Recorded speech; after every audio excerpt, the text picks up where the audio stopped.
मुस्तफ़ा जान आलम पे लाखों करोड़ों अरबों दुरूद सलाम। बिस्मिल्लाहिर्रहमानिर्रहीम। अस्सलामु अलैकुम वरहमतुल्लाहि वबरकातुहू। प्यारी इस्लामी बहनों और भाइयों, अल्लाह ताला हम सबको दुनिया आखिरत में कामयाबी अता फरमाए, आमीन सुम्मा आमीन। आइए आज हम सूरह बकरा की आयत नंबर 225 का पैगाम समझते हैं। तर्जमा। अल्लाह तुम्हें तुम्हारी बेइरादा कस्मों पर नहीं पकड़ता, लेकिन कस्मों पर ज़रूर पकड़ता है। उन कस्मों पर ज़रूर पकड़ता है जो तुम दिल के इरादे से करो, और अल्लाह बख्शने वाला बुरदबार है। तफसीर। इस आयत में अल्लाह ताला अपनी रहमत बयान फरमा रहे हैं। जो कसम ज़ुबान से आदतन निकल जाए, जैसे वल्लाह, बग़ैर नियत के, इस पर पकड़ नहीं, लेकिन जो कसम दिल के इरादे से खाई जाए उसकी ज़िम्मेदारी होगी। यह अल्लाह की मेहरबानी है कि वो नियत को देखते हैं, सिर्फ़ अल्फाज को नहीं। हमारे लिए सबक ये है कि ज़बान की हिफाजत ज़रूरी है। कसम सोच समझ कर खानी चाहिए। अल्लाह दिलों के हाल जानता है।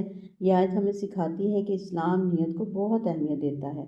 हदीस मुबारका रसूलुल्लाह सल्लल्लाहु अलैहि वसल्लम ने फरमाया, अमाल का दारोमदार नियतों पर है, और हर शख्स को वही मिलेगा जिसकी इसने नियत की। सही बुखारी, सही मुस्लिम।